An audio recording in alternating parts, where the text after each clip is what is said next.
Selamat datang di alur cerita Donghua. Sebelum menonton, jangan lupa subscribe. Tantai Xuanzong berkata lagi, ketika hadiah ditingkatkan, master ini telah memutuskan untuk melakukan penyesuaian pada metode kompetisi dalam 100 tahun. Mendengar itu, 9 kepala, banyak penatua, diaken, dan semua murid menjadi bingung. Tantai Xuanzong melihat ke bawah, dan berkata dengan suara yang dalam, kali ini, dalam 4 keterampilan sekte abadi, sesuatu telah terjadi. Saya tidak akan mengatakan apapun secara khusus. Tapi, semua orang ingat, mulai sekarang, sekte kita, akan bertentangan dengan Istana Abadi dan Sekte Abadi. Uji coba di Tanah Abadi, jika kamu bertemu murid dari 2 sekte kuno, yang berpartisipasi dalam percobaan, kamu tidak boleh bersikap lembut, karena kalau kamu tidak membunuhnya kamulah yang akan dibunuh, kecuali kamu bisa kabur. Setelah itu, Tantai Xuanzong berkata dengan suara keras, karena itu, kali ini kompetisi 9 divisi hanya perlu bersaing untuk 8 besar di daftar Wolong, dan Anda dapat bersaing untuk mendapatkan tempat di Tanah Abadi untuk jalur Anda masing-masing. Mendengar itu, banyak murid tidak bisa bersaing untuk 8 besar tetapi ingin memamerkan gaya mereka dalam kompetisi, tampak sedikit sedih.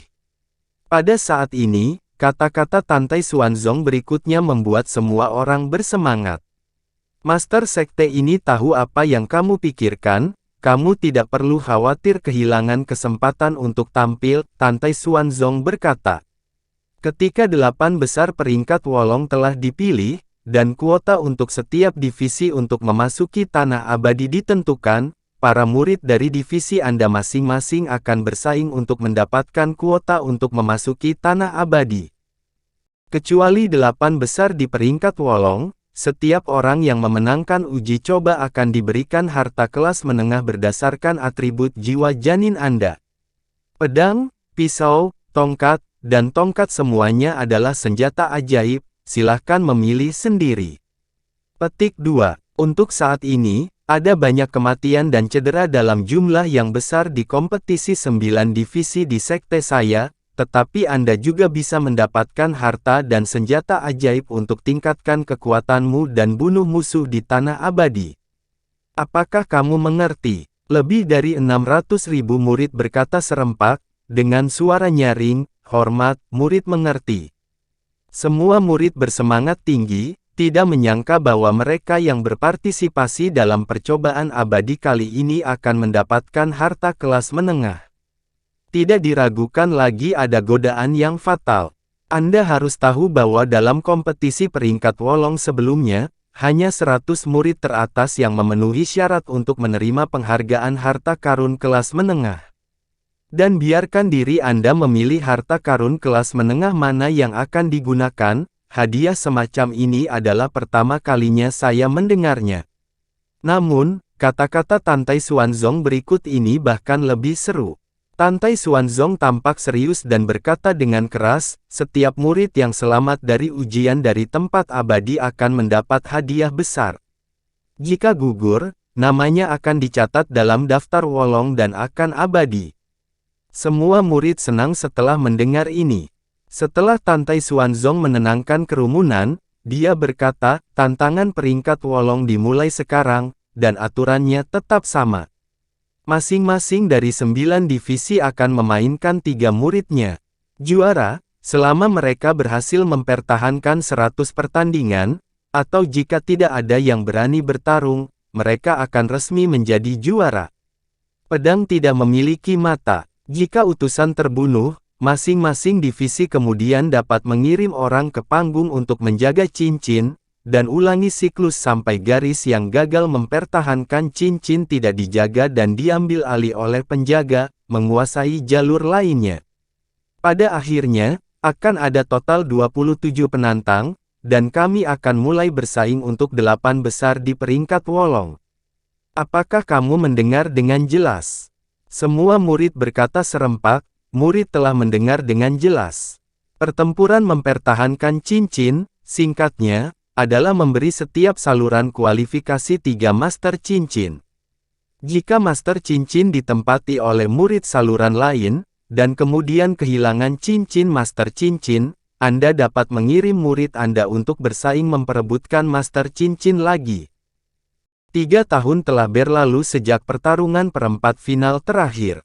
Mantan perempat final sekarang telah memasuki latihan tertutup, jadi sekarang mereka harus bersaing untuk perempat final lagi.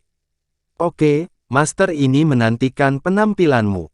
Ingatlah untuk saling memaafkan. Tentu saja, jika kamu tidak memiliki kekuatan untuk menantang, kamu tidak boleh takut.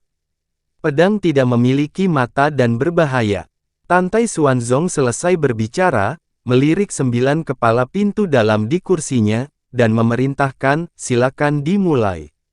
Iya, Master Sekte. Setelah 9 kepala menjawab, Kepala Jiwa Suci memimpin dan menatap murid-murid dari garis Jiwa Suci, dan berkata dengan anggun, garis Jiwa Suci saya terdiri dari Xiang Sengtian, Kesinyi, dan Kang Siyuan. Mereka bertiga tidak boleh kalah, jika tidak, guru akan menghukum kalian. Murid patuh. Ketika suara hormat terdengar, 3 bayangan menyapu 3 platform wolong dari puluhan ribu murid Jiwa Suci. Di panggung wolong nomor 1, seorang pemuda kekar berhenti dan berdiri, matanya menunjukkan kekuatan yang menakjubkan. Dia adalah Xiang Sengtian. 3 tahun lalu, dia adalah satu-satunya pria kuat yang berhasil mencapai tempat ke-9 dalam daftar wolong dengan dari ranah jiwa janin tahap ke-9. Sekarang setelah 3 tahun berlalu, dia telah dipromosikan alam jiwa janin tahap kesempurnaan. Dikatakan bahwa lebih dari setahun yang lalu, dia menyentuh penghalang pertama dari alam pemurnian jiwa. Alasan mengapa dia tidak dipromosikan adalah untuk 2 tujuan. Pertama, karena murid Jiwa Suci telah menduduki puncak daftar wolong selama 100 tahun, dia ingin tinggal dan terus menulis sejarah bahwa Jiwa Suci tidak terkalahkan. Melanjutkan tradisi peringkat pertama untuk murid Jiwa Suci. Kedua, dia ingin memasuki tanah abadi, mencari jejak dewa yang ditinggalkan oleh pertempuran para dewa. Di panggung wolong nomor 2, seorang murid perempuan yang tinggi, berdiri dengan anggun. Nama orang ini adalah Kesinyi. 8 murid divisi lain, tidak ada yang kenal, tetapi para murid dari garis Jiwa Suci semua tahu. Dia adalah satu-satunya murid tertutup dari kepala Jiwa Suci. Dan murid muda Kang Siyuan di wolong stage 3, mengenakan jubah putih, terlihat seperti pria lemah. Dia terlihat aneh, bagi murid dari garis Jiwa Suci memandang Kang Siyuan, ada ketakutan di mata mereka. Kang Siyuan, yang juga merupakan murid kepala Jiwa Suci bersama Xiang Sengtian dan 2 murid utama, dikenal sebagai iblis gelap di hati para murid Jiwa Suci. Jika musuh meremehkannya, konsekuensinya akan mengerikan. Mereka berdiri dengan tenang di platform wolong. Sekarang ketua mengumumkan bahwa pertempuran garis pertahanan Jiwa Suci telah resmi dimulai. Ketika kata-kata ketua Jiwa Suci selesai, Xiang Sengtian dan ketiganya mengepalkan tangan mereka, menatap para murid di bawah panggung, silakan yang mau menantang. Terjadi keributan di antara ratusan ribu murid, dan tidak ada yang langsung naik ke panggung untuk menantang. Di antara ketiganya, satu-satunya yang tidak bisa menantang adalah Xiang Sengtian. 3 tahun lalu, orang ini dari ranah jiwa janin tahan ke-9. Dia berada di urutan ke-9 dalam daftar wolong. Dia kuat dan terkenal. Adapun Kesinyi dan Kang Siyuan, selain para murid dari garis Jiwa Suci, 8 murid garis lainnya sangat asing, dan mereka harus memilih di antaranya untuk ditantang. Dari kerumunan, muncul di tahap kedua wolong, murid muda yang mengenakan jubah jiwa binatang. Orang ini, menghadap ke Kesinyi 100 meter jauhnya, menggenggam tinjunya dan berkata dengan dingin, Yuan Fei, garis jiwa binatang, silahkan. Kegembiraan di antara puluhan ribu murid di barisan jiwa binatang. Kakak senior Yuan adalah salah satu jiwa binatang buas kita, dengan peringkat kekuatan 30. Dia pasti akan memenangkan pertempuran. Iya, itu benar, bahwa Kesinyi dan Kang Siyuan, mereka bukanlah apa-apa. Kakak senior Yuan bisa mengalahkan paling banyak 3 napas. Yah, itu masuk akal. Xiang Sengtian, yang berdiri di Wolong No 1, mendengarkan komentar dari para murid jiwa binatang, seringai muncul di sudut mulutnya, dan dia bergumam, satu gerakan dikalahkan. Petik 2. Di panggung Wolong No. 2, Kesinyi berdiri tegak, menatap Yuan Fei dengan tenang, bibirnya terbuka ringan, suaranya dingin, tolong. Peringkat ke-30 terkuat di garis jiwa binatang, sendiri, lawannya mengabaikannya. Yuan Fei mendengus dingin. 10 patung di kolam roh sedang duduk bersila di atas jiwa janin binatang itu. Ada getaran. Dalam sekejap, kekuatan Yuan Fei meledak 10 kali lipat. Yuan Fei mengeluarkan cahaya ganas di matanya, sosoknya berkedip, dan jarak 90 kaki dalam sekejap mata, cahaya pedang menebas Kesinyi. Kesinyi seperti dia tidak bisa mengelak dan dipotong di tubuhnya. Ini gampang. Tawa Yuan Fei tiba-tiba berhenti, tidak ada percikan darah setelah Kesinyi terbunuh. Tetapi setelah melihat pedang memotong tubuh Kesinyi, Kesinyi masih terlihat tenang, dan segera, sosok Kesinyi menghilang dengan cepat. Muncul di belakang Yuan Fei dan memukul punggung Yuan Fei dengan telapak tangan. Yuan Fei menyemburkan darah, dan terjatuh, di bawah platform Wolong, tidak bergerak. Kecepatannya bagus. Tan Yun dari platform tinggi. Dia tahu bahwa tepat sebelum Kesinyi menghindari pedang mengarah padanya, bayangan yang tertinggal di tempat itu tidak hilang karena kecepatan sangat yang cepat. Ratusan ribu murid memandang Yuan Fei, yang terluka parah dan tidak sadarkan diri di tanah. Sulit untuk berpikir bahwa Kesinyi, yang tidak terkenal, sangat kuat sehingga dia memukul Yuan Fei hanya dengan satu gerakan. Di sisi lain, puluhan ribu murid jiwa binatang, mereka terkejut. Kekuatan Yuan Fei di antara mereka berada di peringkat ke-30. Saudara benar, Zhao Yunfei bergegas keluar dari murid jiwa binatang, dan buru-buru datang ke sisi Yuan Fei. Organ internal Yuan Fei telah mengalami kerusakan parah dan sekarat. Saudaraku jangan khawatir, kakak laki-laki akan membalaskan dendammu.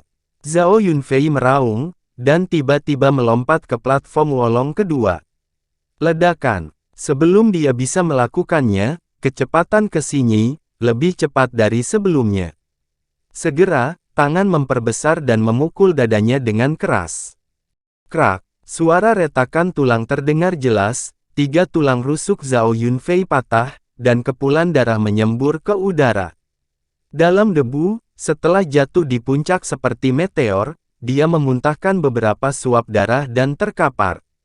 Itu membuat puluhan ribu murid jiwa binatang terkejut. Karena kekuatan Zhao Yunfei berada di peringkat ke-20 di antara semua murid jiwa binatang. Sangat sulit untuk percaya bahwa Zhao Yunfei telah dikalahkan lagi. Wow, pada saat ini, tetua ketiga di garis jiwa binatang di Yulou, muncul di depan Zhao Yunfei dan Yuan Fei, dan memberi mereka masing-masing pil. Segera, kedua murid itu diperintahkan untuk menjaga Zhao Yunfei. Dua murid meremehkan Sinyi, adegan Zhao Yunfei dan Yuan Fei, mereka dapat melihat bahwa dia adalah murid jenius dari jiwa suci. Murid peringkat ke-6 dari jiwa binatang, Li Wei, ingin melompat ke platform Wolong kedua untuk menantang Kesinyi. Seseorang melambaikan tangannya untuk menghentikannya, kamu bukan lawannya. Orang yang berbicara adalah jiwa binatang, Lin Dong di antara 3 murid pribadi. Kakak Lin, kalau begitu aku tidak ingin menantangnya. Setelah Li Wei menjawab, dia memelototi Kang Siyuan di panggung Wolong ketiga, Kakak Lin, maka aku akan bertemu dengan nama keluarga Kang. Orang ini jelas ingin melampiaskan amarahnya pada Kang Siyuan yang tampaknya lemah. Li Wei menginjak tanah, meloncat ke atas daftar Wolong nomor 3, dan sementara pergelangan tangannya berputar, pedang terbang muncul di tangannya, memunculkan serangkaian sinar pedang yang menggigit, mengarah ke Kang Siyuan. Menurutmu aku bisa kau bully? Kang Siyuan, menghilang di tempat, dan bergerak cepat, hanya untuk meninggalkan bayangan, menghindari sinar pedang yang muncul di udara. Tangan kanannya bergerak, dan cahaya hitam tipis melesat ke arah Li Wei. Jika Anda lebih teliti, Anda akan menemukan bahwa ada 3 pisau terbang hitam, muncul dalam garis lurus, mengarah Li Wei. Serangan itu terlalu mudah, suara menghina Li Wei terputus, dan melihat pisau terbang terakhir, yang melewati tirai pedang seperti kilat, dengan kekuatan yang menggelegar, membuat aliran darah, tangan kiri Li Wei, meledak dan menyemburkan darah keluar. Ketakutan membeku di matanya. Ketika Li Wei jatuh dari ketinggian, Kang Siyuan melambaikan tangan kanannya, dan gelombang energi spiritual membuat Li Wei terlempar dari platform wolong. Li Wei menabrak puncak, berdarah dari telinga dan hidungnya, mengejutkan matanya, dan mati. Kejam, satu pukulan membunuh. Terima kasih sudah menonton, sampai jumpa di episode selanjutnya. Jangan lupa subscribe, like, dan nyalakan loncengnya. Sampai jumpa.